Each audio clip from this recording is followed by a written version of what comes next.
Joining me now from, I believe, his vehicle, where the audio might be a little sketchy, but we're going to try to persevere as you did not once but twice, my friend. Deion Branch is here, smiling as always.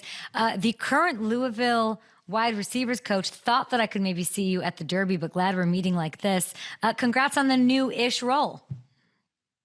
Thank you, Kay. Thank you. And yes, I apologize. I'm outside of where am I? I'm at Miami Norlands High School.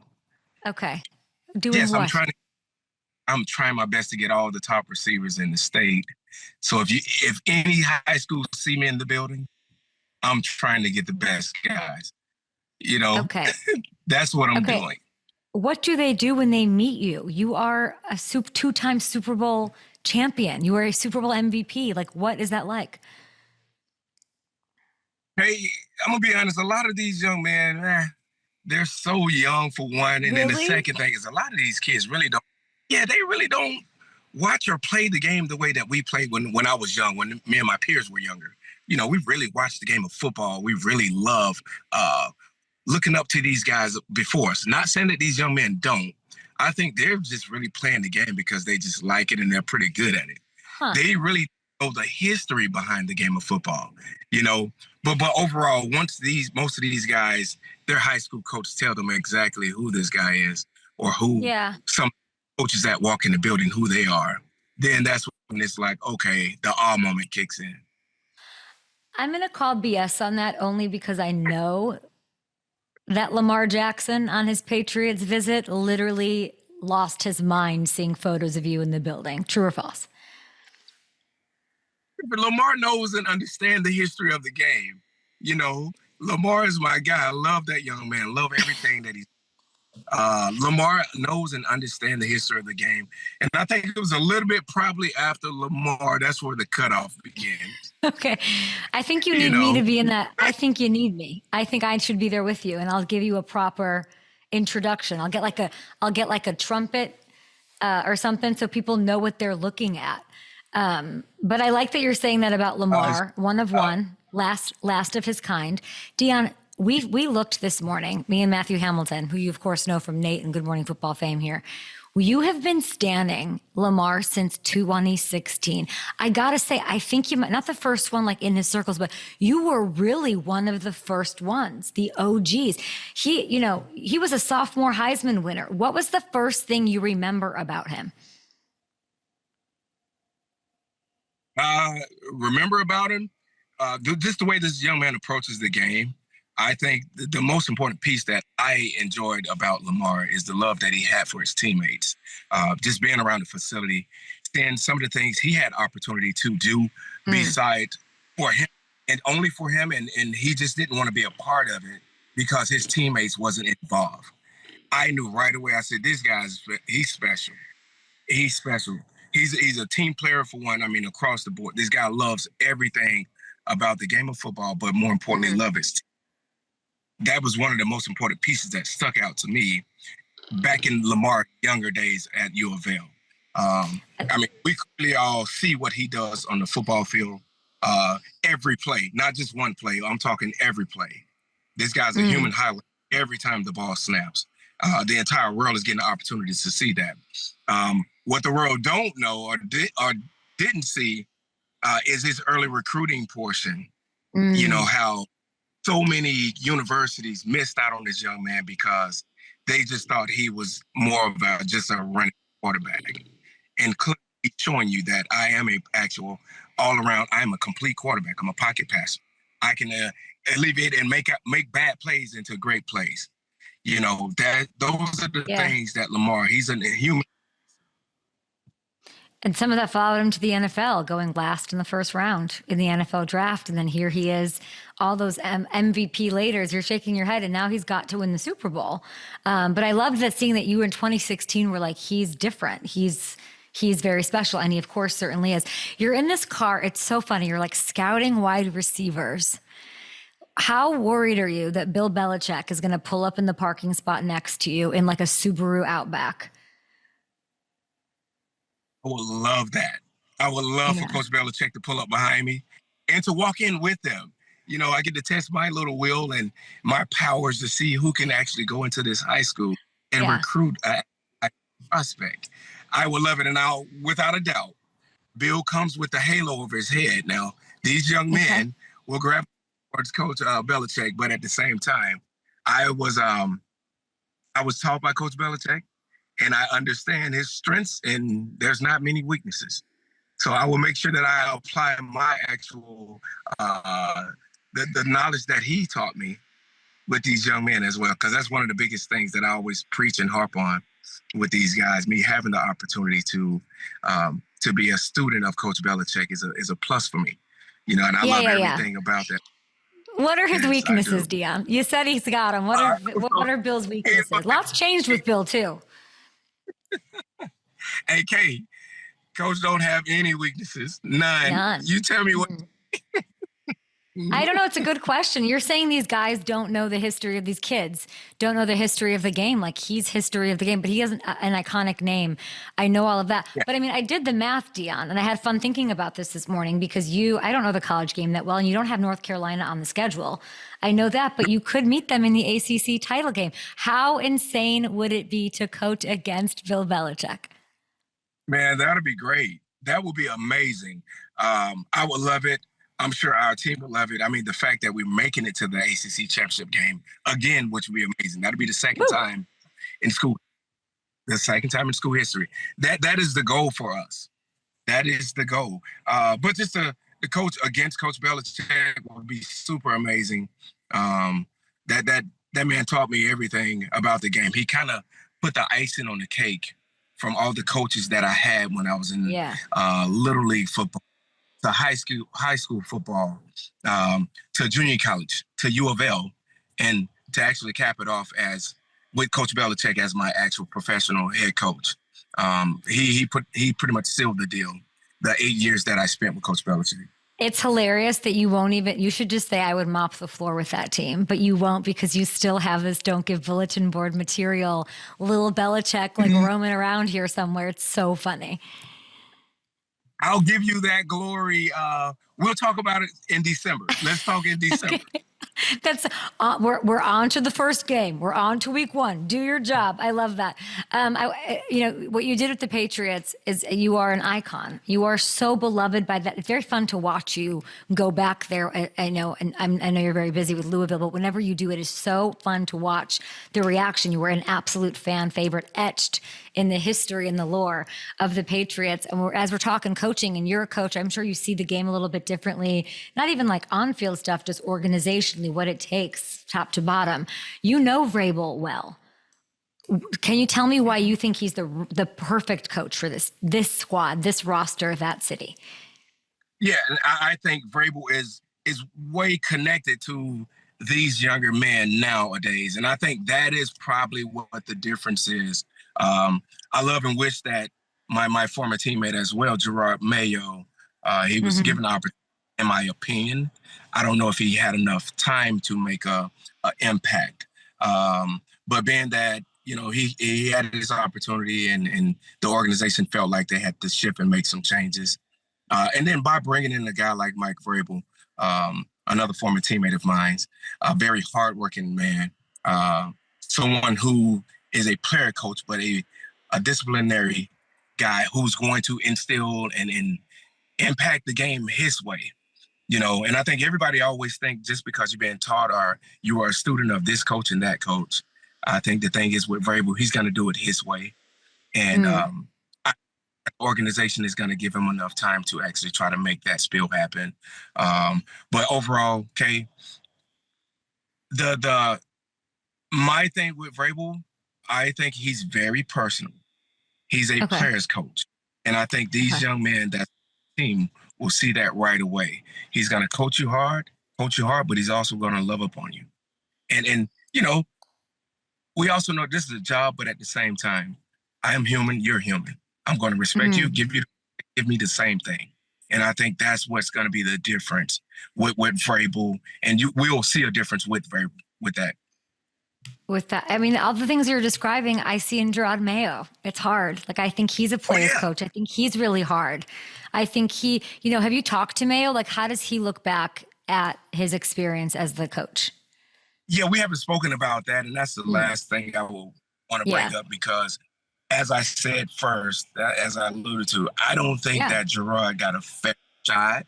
I wish that he probably would have had a little bit more time, but that's the direction that Mr. Kraft and the organization decided to move, to go in, and that was their decision.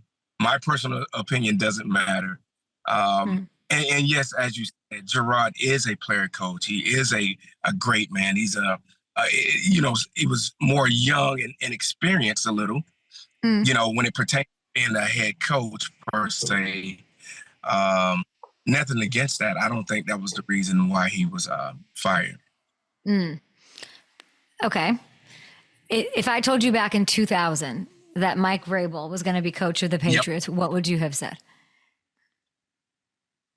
It just depends on what year you're saying he will be the head coach. But Got it. because I have still been head coach as of 2025. Right. I never foreseen Belichick being a guy, he's still walking around, still injecting his philosophy into young men, young professionals. If you'd asked me, I thought Bill would have actually retired the Patriots head coach. But you can see that. Yeah. I saw this with, not Jerod, but also with Jerod and Mike Vrabel way back in the days. In 2000, you can see that with Vrabel. You can see that the way he approached the game, the player, the teammate that he was. You can see that, hey, man, this guy, he has it. He has it.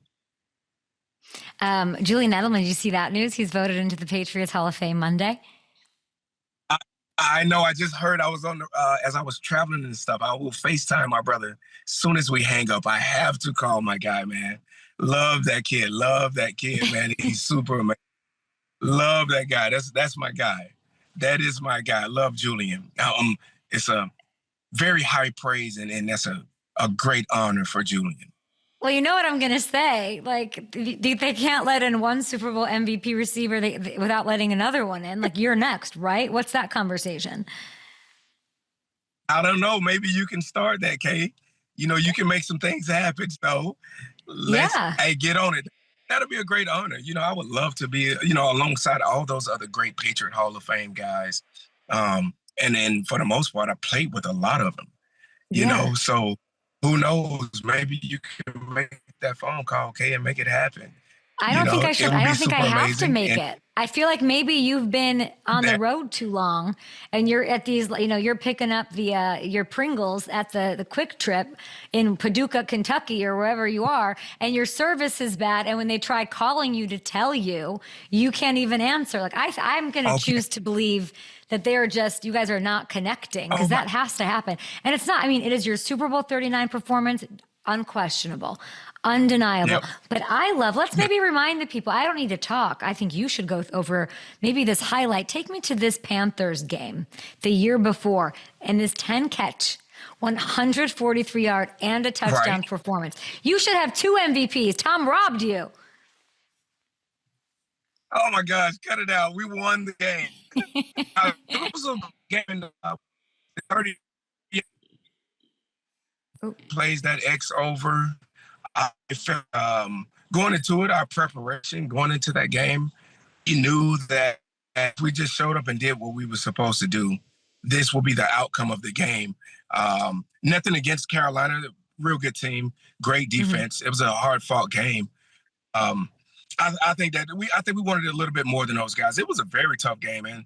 Carolina was a tough team, but I think that we were more prepared, I would say, for the game. I think Coach had threw everything at us. Coach Belichick threw everything at us. Coach Romeo threw everything at the defense.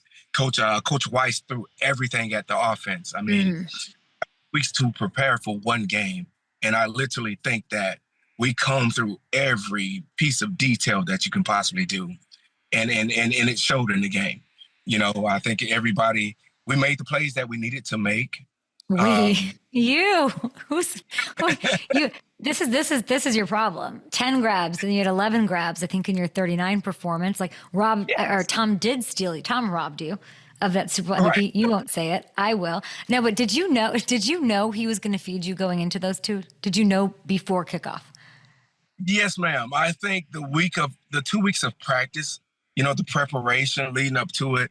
But I'm going to be honest with you, Kay.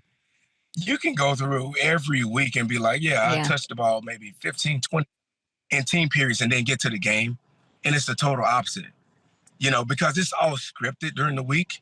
And the defenses may not be what we prepared for. They may be totally different defenses once the game starts.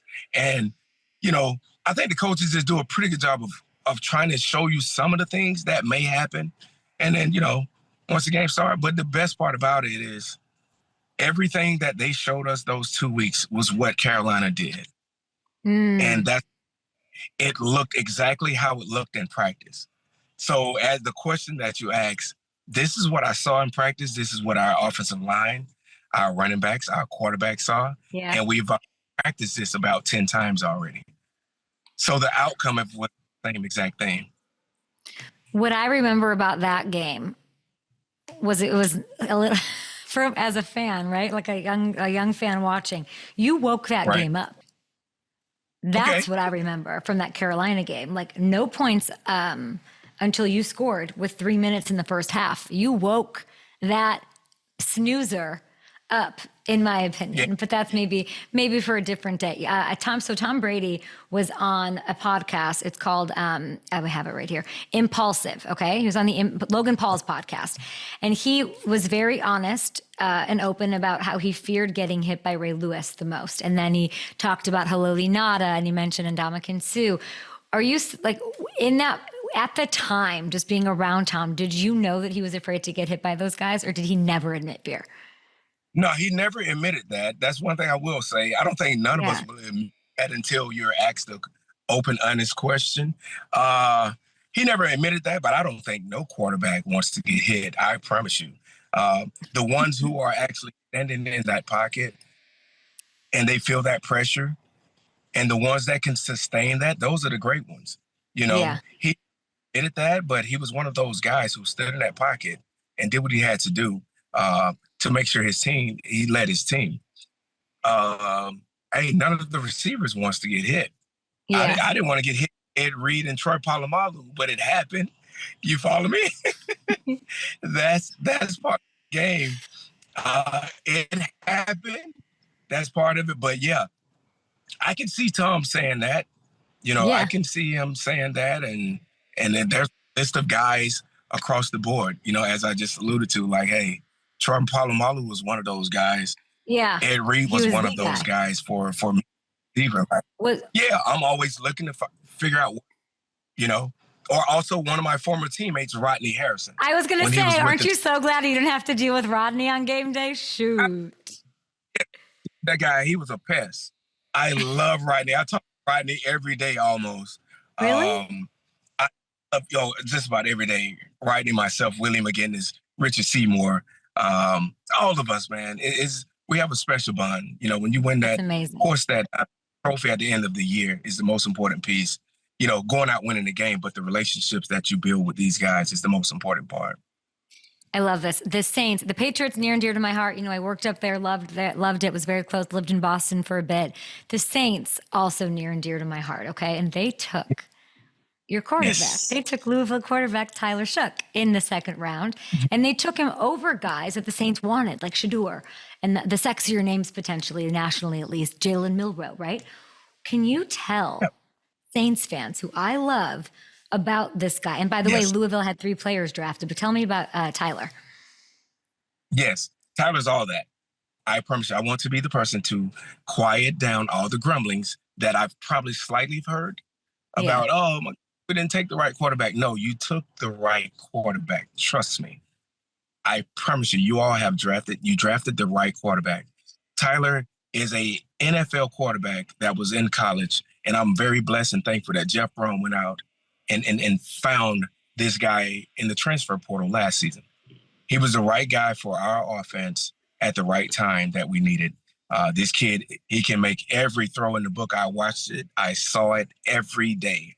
As a former receiver, looking at this young man practice every day on the football field, studying every day off the football field, first guy in the building, last guy to leave the building. He's a pro-ready quarterback. You guys selected the right guy, and I guarantee you 5-10 years from now, we're going to pull up this interview and you're going to be like, well, he said it. He did say it. This guy is awesome. I love everything about this young man.